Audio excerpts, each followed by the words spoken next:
Ronnie and Reggie Kray, the twins who became the undisputed bosses of East End gangland.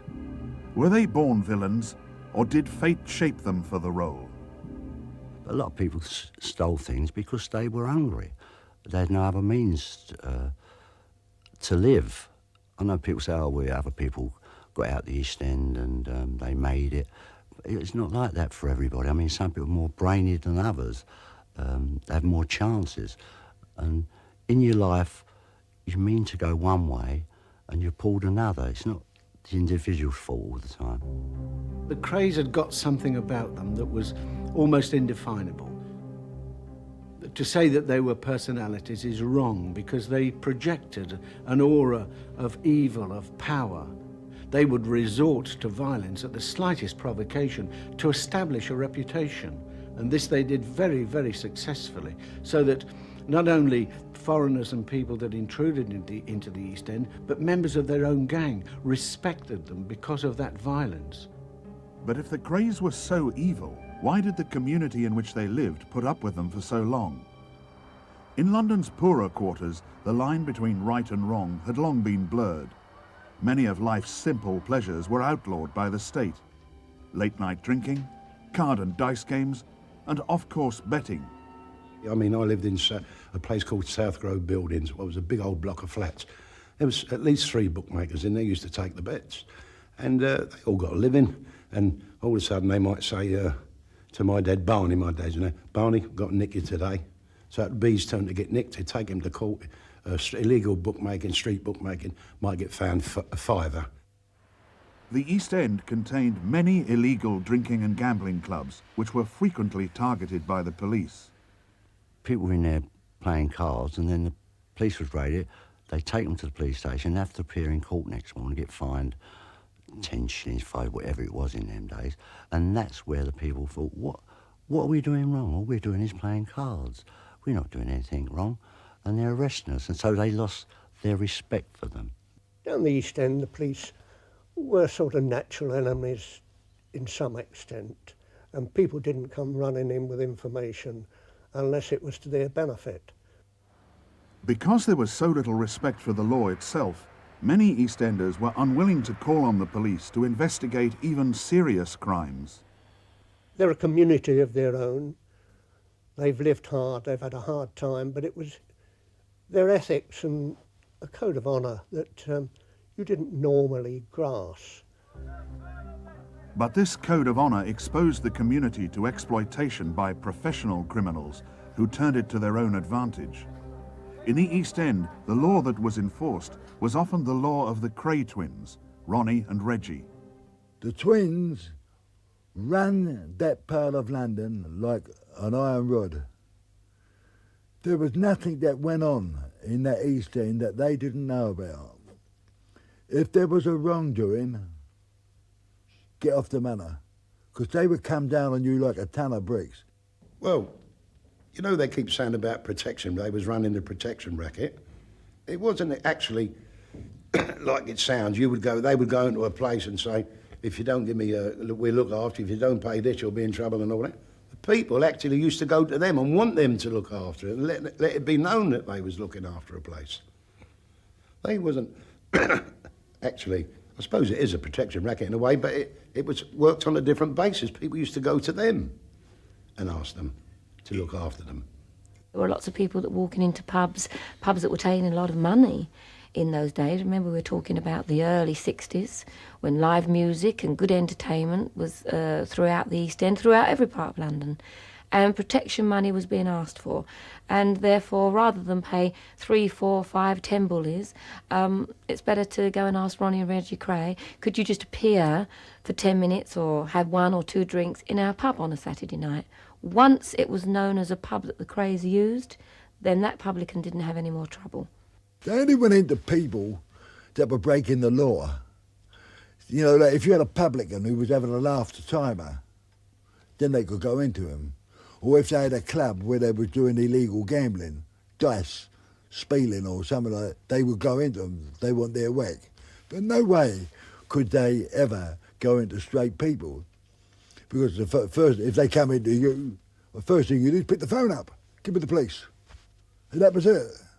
So the only people they could intimidate were people that couldn't phone the police. I was known as Reggie's man. Scotch Ian Barry was known as Ronnie's man. The twins themselves would never like go on an organised robbery or a blagging or anything like that. They considered that the work of jailbirds, in their own words. But as soon as they heard of somebody who had it off, their first concern was, did they know anyone on the team? If they do, then they would go in for their whack, as it was known, their share. If he says, I'm not going to give you any money, you don't jump all over him. You come back and you say he's not going to pay. Now, that would be a different mission. Go and get 3 or 4 guys and go and sit on his house or a pub or a club where he drinks and give him a talking to. Send him to the hospital for a couple of days and then talk to him again. That was everyday firm work. To take the heat off their activities as criminal overlords, the Krays maintained an elaborate facade of public relations. They were very conscious of the public image. They were. They worked a lot on it. And so what they would do is hire or use one of their own clubs and let it be known that they were organising a charity night.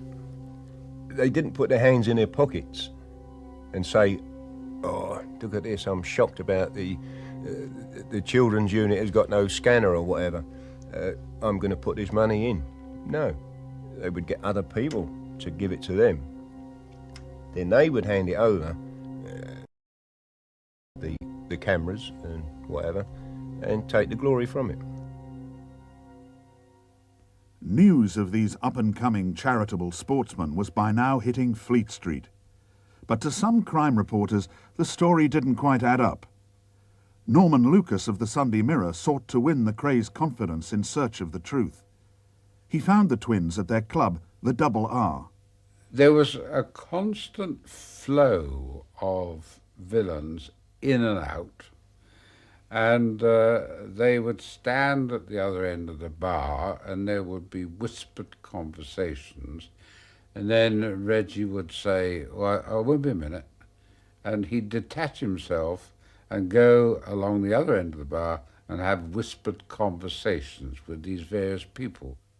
It was then that I began to get my first suspicions that the Krays weren't what they were pretending to be, very, very honest chaps who were working for charities.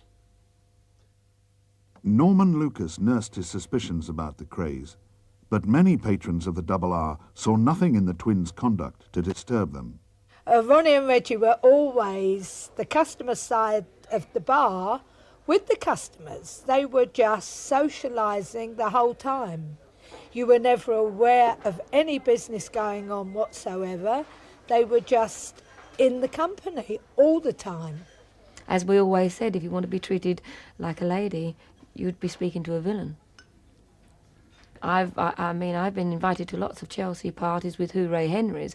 I've heard language that I would never, ever hear in the East End. When I was out with Ronnie and Reggie Kray, God, there'd be one look from his eyes if anyone dared to swear in front of his mother or his aunt or myself or any other lady in his presence. Say they used to come to the Astor. You could feel a certain atmosphere. The Kray twins had arrived. That was the atmosphere that people got. I don't think it was fear. It was just, I suppose if the Queen was to walk in, every time I said, look, is the Queen there? There would, a feeling would arise. This royal progress might have continued unchecked but for Ronnie's recurring bouts of mental instability. In 1958, he was committed to a mental hospital after attacking a man with a bayonet. Reggie Kray invited Norman Lucas to accompany him on a visit.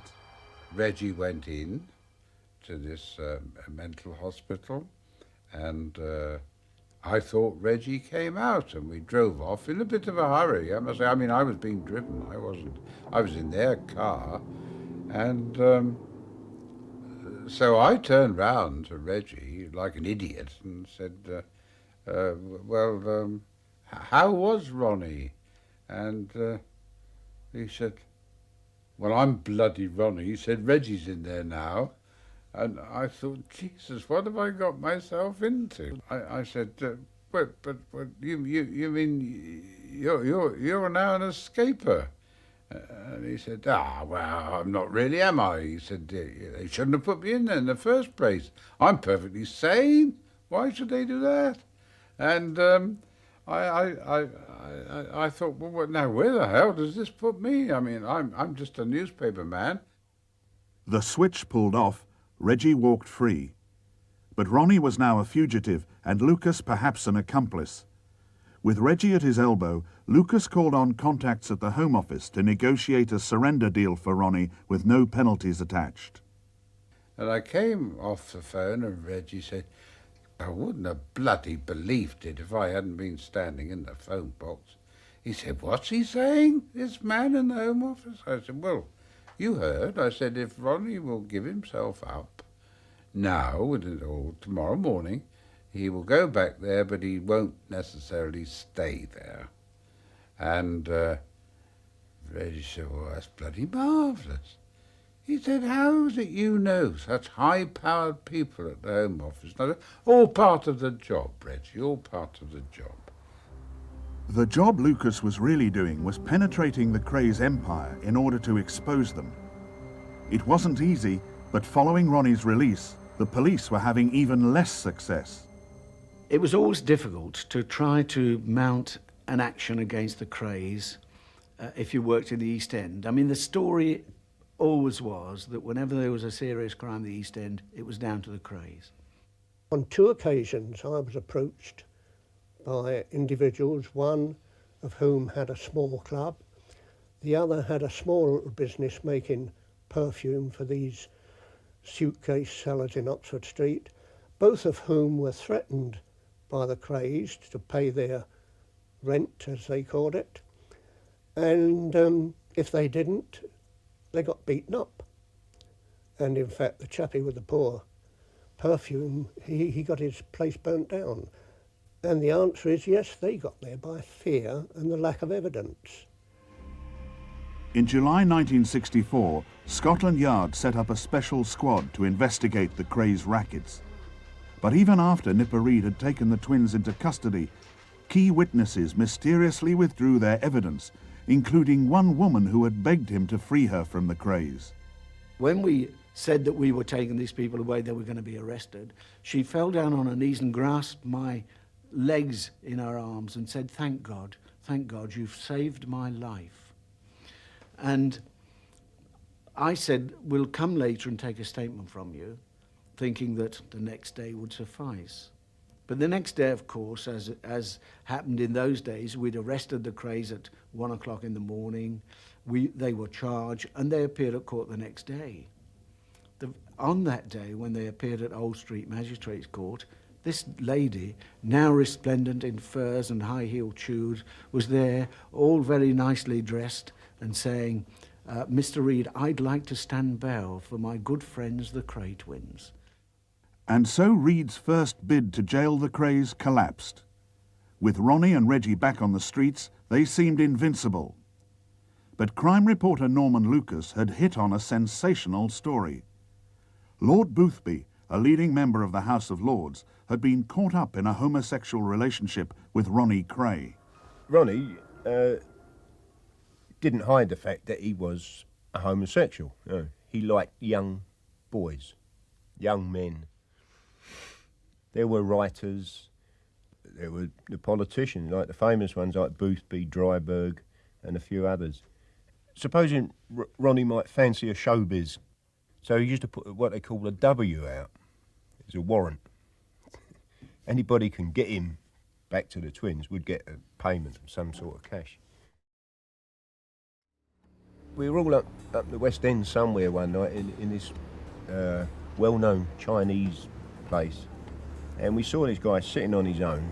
And Ronnie spotted him and said, "Who's that?" And somebody said, "That's Cliff Richards, an up-and-coming star, you know." And I'd like to meet him, you know. So straight away there's a W out for him. If anyone can get him in to a meet. That's all he's got to do. Old Clef, I don't particularly like his singing and all that, but he don't seem a bad guy. I wouldn't hate to see him involved with that sort of person, you know. I thought, well, this has gone far enough, and now I think I should write an expose news story. I knew that once I'd done that, I was finished as far as the Krays were concerned, but it was a story which, in my view, needed to be published, and everybody needed to be made aware of what they really were, so that no more titled people or prominent show business people should be caught up in their web. The problem was the sexual revelation at the heart of the story. The newspaper was delighted with the scoop and wanted to run it. Lucas himself was not so sure. I said, well, we can't. We can run the story about their association with a peer, but we must not use the word homosexual, because who are we going to call if Boothby sues? Who can we call to prove this? We'll be sued for libel. But Lucas was overruled. The newspaper's lawyer, Philip Levy, worked out a formula to protect the Mirror from a libel action. And Levy said, well, as long as you just say that Yard are probing a homosexual relationship between Ronald Kray and a peer, you will be safe. And but don't mention Lord Boothby's name. The allegation was inserted into Lucas's story. The Mirror went ahead and published. But then, of course, the walls came tumbling down on the Monday, because Boothby did the most cunning thing in the world. He wrote a letter to the Times saying, everybody says this is me. And on that basis he sued us and got £46,000 damages, which, as I learned just 48 hours later, after he got the money, he was forced to hand over to the Krays, who blackmailed him and said, well, if you don't, we will say this is a true story. Now the Kray twins seemed untouchable, but the old demons of paranoia returned to haunt Ronnie. The slightest squeak of opposition was enough to trigger the most extreme of responses. With Ronnie, it was different. It was a bit more weird, if you like, because other people's violence, if he heard about it, he would get them to sit down and give it to him detail by detail. He got something out of it, you know. He was definitely Freddy Krueger type person, you know. I mean, Ronnie would smash somebody. He would literally smash them, you know, with whatever he had in his hand. Doesn't matter if it was a hammer, a bayonet, or an axe, or whatever. He would just slice somebody for the wrong word. One man with no respect was George Cornell, who had publicly ridiculed Ronnie for his sexual preferences. People said to him, George, you know, you want to be careful. You're going over the top. Ronnie won't stand for this if you go. You know what he is? He's a nutter. That's how people say. He won't stand for this. And he carried on and carried on. Ronnie even said to me, I don't know what he thinks he is, that Cornell, he better not go too far with me. In 1966, Cornell drove into the heart of Kray territory to take a very public drink in the Blind Beggar pub with his South London friend, Albie Woods. We walked in the pub, we walked to the end of the bar. George plunked himself right in the corner with his back to a partition, and by the side of George there were some curtains which led into the public bar. And this was at 8:10 in the evening. There were a number of other people in the pub, 32 people altogether, in fact. And the barmaid was behind the bar and so on. It was the normal kind of evening in a pub of that kind, when suddenly the door burst open and Ronnie Kray walked in with another man. I sensed someone had stopped a couple of feet before they've reached me and about a step backwards, like, you know, near enough behind me. I looked back at George. I noticed there was a gun pointing at George. I looked back at George quick. George was really snarling at him, sneering at him. Ronnie drew from his pocket a Luger automatic gun and just pointed it at Cornell's head and shot him straight through the forehead. Well, it was absolutely terrible. You can imagine being there and there's people firing guns like in your direction. All I got is a stall, you know, in front of me. And, you know, what for, I don't know. The stall wasn't going to do any good. You don't think of nothing. You know, all I was thinking of was any second, like, it's going to be me. Within minutes, the bar was empty. People were gone. The people that were with Cornell had left. George was moaning and sort of groaning, like, you know. Anyway, I stood up. There was nothing I could do. I knew the ambulance was on its way and I didn't want to get involved, and I walked out the pub. There was really no motive. It was just a question of Ronnie trying to assert himself as a gang leader, to show that he was like the Americans, that he'd got his button, as they say, that he'd killed his man. He wanted to show his gang that he was really the colonel. He wanted the public to know that he was a gang leader. And so it was with this in mind that he was able to walk into the Blind Beggars with 32 other people inside, with no attempt to disguise himself, confident because of his ability as a gang leader that he could walk in there and know that no one would give evidence against him. Charlie Kray was unaware of the shooting. A few hours later, he was summoned to meet Ronnie. I said, what's the matter? He said, oh, I've just shot Cornell. So I said, oh, what are you, man? What, in a pub? You've gone in a pub and shot someone in a pub? Oh, I said, oh, do me a favour, Ron. You know what'll happen now. They'll have you by tomorrow. Don't worry about that. Ronnie eluded the police, but it wasn't long before they caught up with Albie Woods. They said, right, now we want you to name who killed George Cornell.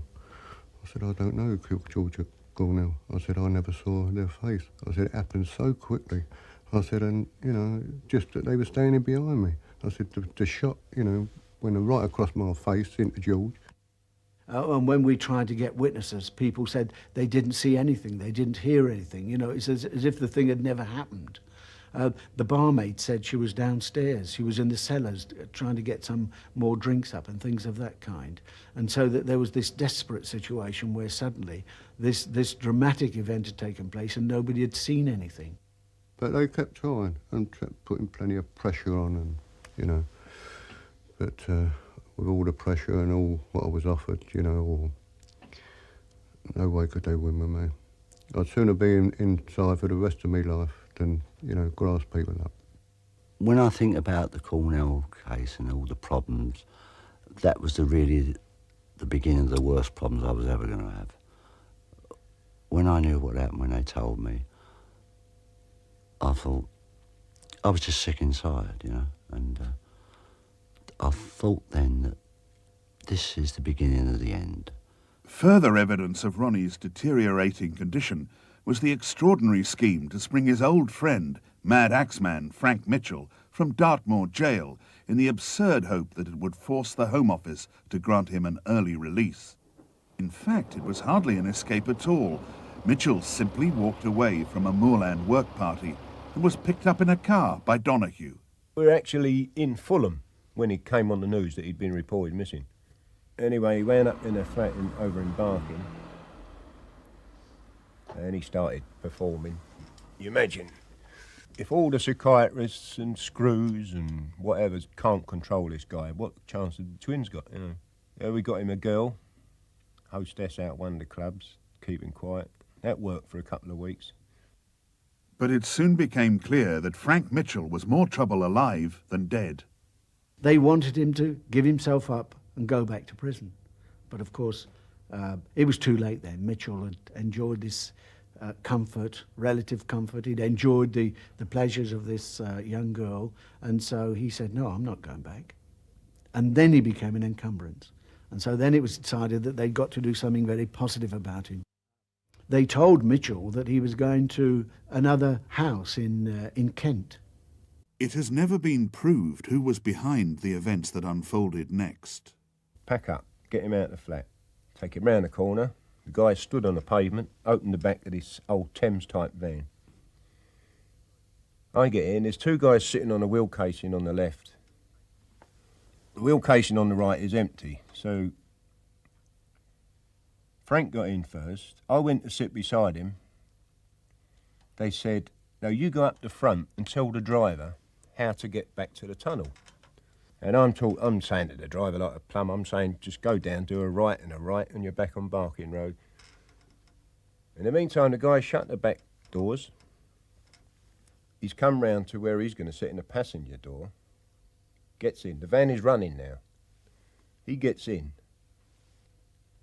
As he slams the passenger door, I later found out that was the signal. I'm still leaning like an idiot talking to the driver. Bow, bow, bow. The guns start off behind me. And they just kept popping the man. And he came off the casing onto his knees and then he fell back. And these bullets were going all over him. Then he sort of went still. And one of the guys leaned over and put 3 shots in around the heart. You could see his shirt jumping. And now we're moving. We've done the first right. We're going up. We've got to do the next right. All of a sudden, there's a groan. So the guy said, he ain't dead. Give him another one. I'm empty. Now, I'm started thinking, I've got to go as well here. I'm piggy in the middle. Yeah. I was pleased to hear one guy's empty. Anyway, the other guy puts the gun behind his ear and pop. That's the last shot that was fired. Now I'm thinking, the next thing I can do is dive in this cab amongst these two and just start kicking and punching till I can get out. I'm firmly convinced I'm going to die. Anyway, we now come back up to the old Barking Road. So I said, right, all you got to do, drop me off here. Hopefully. So the back door was opened, I got out. And I started walking away. I was still waiting for one in the back of the nut as I was walking away. But when I heard the van pull off, that was it, I was pleased. Ronnie's lust for violence was beyond control. This increased the pressure on Reggie. His marriage to childhood sweetheart Frances Shea was cracking under the strain of her husband's criminal lifestyle. Well, she would smile, but, I mean, what's a smile, you know? You can sit in a dentist's chair and open your mouth and it looks like you're smiling, but there was a lot of glamour to it, I suppose, and it must have looked nice at the time, but when she actually saw how the whole thing was made up, with Ronnie screaming in the background and going into his troughs, she must have got sick of, probably frightened of it as well. See, because in the early days they were both homosexual. And then Reggie sort of came away from it. He has asked me how you actually touch a woman to make her excited, liven her up. He didn't know where you touched her, how you touched her or what. And be honest with you, I don't think he knew where to put it while he was married. The problem was, an ordinary person would have gone through a divorce and met someone else. Now, she couldn't do that. If you can imagine some handsome young chap falling for Ronnie Kray, and Reggie heard about it, you know, he's going to have his legs cut off. You know, so she could never have another life, sort of thing. Just 2 years after her celebrity-style wedding, Ronnie Kray killed herself with an overdose of sleeping tablets. I've never known anyone in my life to idolise someone like he did her. He really did idolise it. And when she died, it slaughtered Reggie. He was taking tranquilizers, he was drinking, and he was never in a right frame of mind for a long, long time. It just crucified him. Distraught with grief, Reggie Kray was unable to help Ronnie in his desperate struggle with madness. If you went to the house, you would see him sitting in his armchair and he'd be like this. He'd be chain smoking and he'd be popping these heavy pills and scowling. He used to scowl a lot. And if somebody said something, it'd be like a general conversation going on. And if he wanted to listen to one particular person, he'd shut up, you. And now you knew it was time to shut up, because, see, with Ronnie, you could say to him one day, time to go down the caravan or something, you look like you're putting on a bit of weight. That'd be okay. You could say exactly the same thing tomorrow. And you would have to fight for your life. Still no one dared to give evidence against Ronnie. But any chance he might have had of getting away with the murder of George Cornell was smashed the night his brother Reggie killed Jack McVitty with a carving knife. Jack was a man who had to have a drink and a good time. He was a typical what you call a villain. He was over the counter, and what I mean by that, he'd been convicted of bank robberies, he had a record of violence. I'm just giving you a background of what Jack McVitty was like. And it came at a point where I think people started to get a bit fed up with him, bad-mouthing people. All of a sudden, Reggie walked in. Now, right away I knew something was wrong, the way Reggie was reacting. We'd all been drinking that night, because he was biting his lip, Reggie. He wasn't sure, I always got the opinion he wasn't sure what was going on. And he said, who's downstairs? So I said, well, there's me, Chris, and no, it's Jack the Actor. And I went, yeah. And he bit his lip.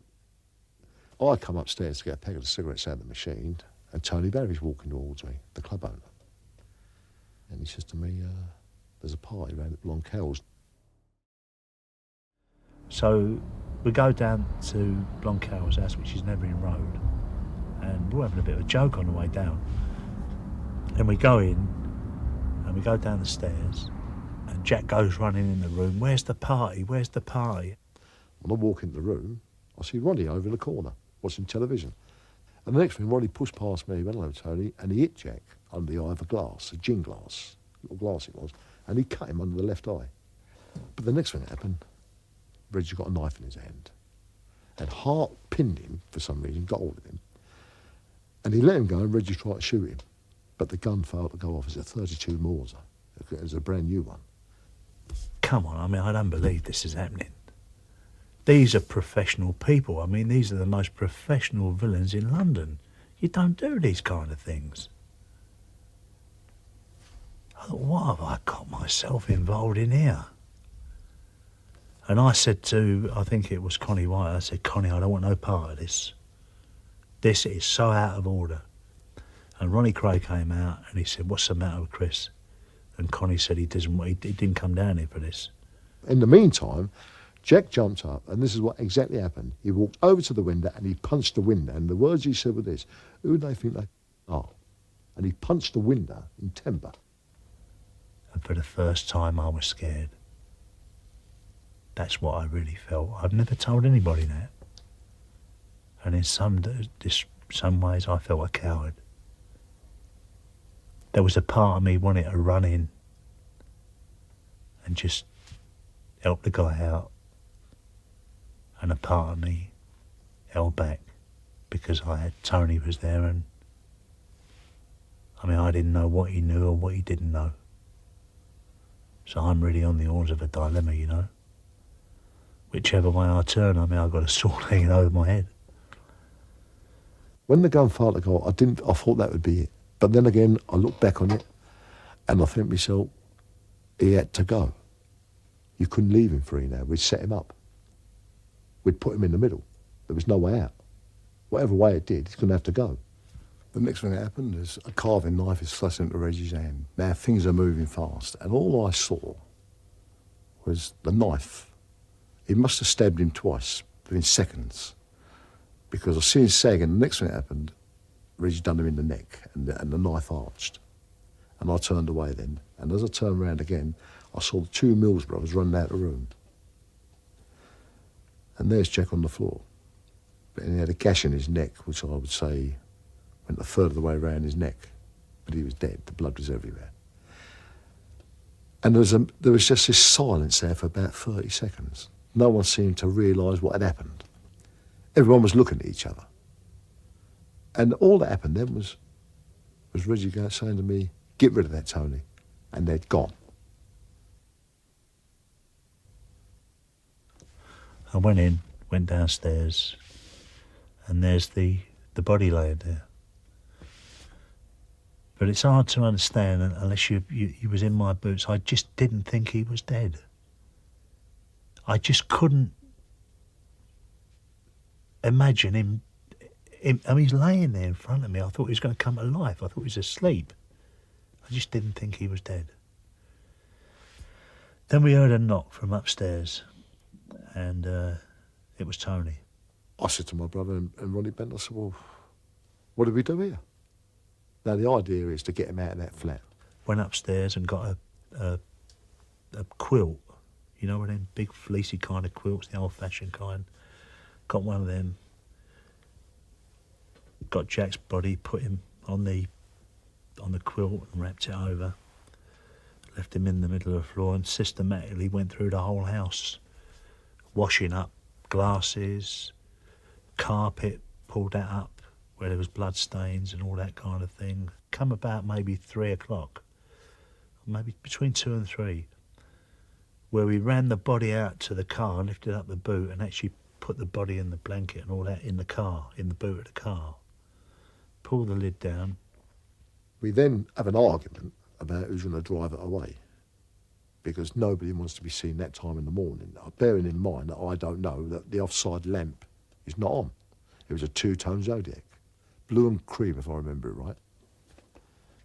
I and the other guy got in my car and Tony set off in that car, in Jack's car. Now, we pull out and we get onto Mare Street and we're going down Mare Street and I've got this 38.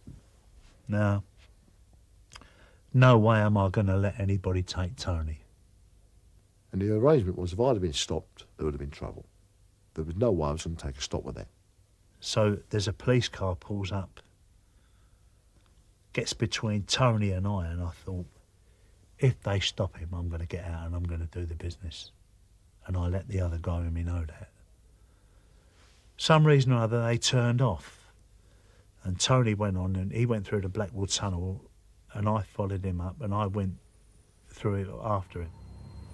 A few hours later, the car with McVitty's body in it was abandoned in South London. So we have a meet with them. The twins about a week later. They'd gone up the country in the meantime. And we had a meet in the Carpenter's Arms. And all that was ever said of it was a nuisance. Because my brother said to him, was he a grass? Was he a wrong? And they went, no, he was just a nuisance. And that is what happened to Jack McVitty. As Charlie Kray told his twin brothers, we could have had a fabulous life before these murders. We had it made and we could have gone to better things. And as I said, you two would have been somebody. You was fate in life. And I said, now I think it's gone. You've blown it. Everything, you know. Our mother, father, me, you. We're going to go. I know we are. And everything's finished. The police were now investigating the Krays' involvement in at least 3 murders. At last they felt they had the evidence needed to mop up the firm. The 34-year-old ex-boxer twins, Reginald and Ronald, came here early this morning with flying squad officers, and they're still here. They were in bed when the squad called at their home in Shoreditch at about 6 o'clock this morning. But Donahue escaped the net. And I didn't know anything had happened till I get in the lift, go up to I forget what floor they were on. I walk along and I see there's 2 coppers outside their flat. Even that wouldn't normally worry me too much. I see their front doors standing up against the wall. And I thought, oh yeah. And one of these coppers said, who are you? I said, my name is Donahue. I've got a cab firm in Bow. And I have a running account with Mr. Kray. And I come once a week to collect. Anyway, he very politely tells me I won't collect that particular week and piss off. So I did, and I was gone. And I went all over the place. Wound up in Bethnal Green. 3 weeks later, the squad came in, and that was it, wiped up. Nicked. Somebody said, have you heard about the Krays? I said, no, I haven't. He said, they've all been arrested. They made a dawn raid. Well, it wasn't a matter of weeks before I was staying at a hotel called the Hearts in Walsall that the police made a raid there and brought me down to Tintagel House. At their headquarters on the south bank of the Thames, the investigating team headed by Leonard Nipper Reed was searching for the first cracks in the wall of silence that protected the Krays. You see, this was a conspiracy between a number of people. And when you get that situation, unless one or other is prepared to give evidence for the Crown, then it's impossible to break that silence. I tried it, as I've explained, with 3 of the participants, and all of them had rejected my overtures. And Nipper said, well, do you want to talk to us now? So I said, no, I don't want to talk to you. Why should I want to talk to you? We are asking you what you know about the murder of Jack the Hat McVitty. I said, I don't know nothing. Well, as we've got it, you were there but took no actual part in the murder. In fact, you quietly protested about it. I said, I don't know what you're talking about. So I'm not only defended, I mean, I'm lumped with them anyway. There's no way I can get out of it.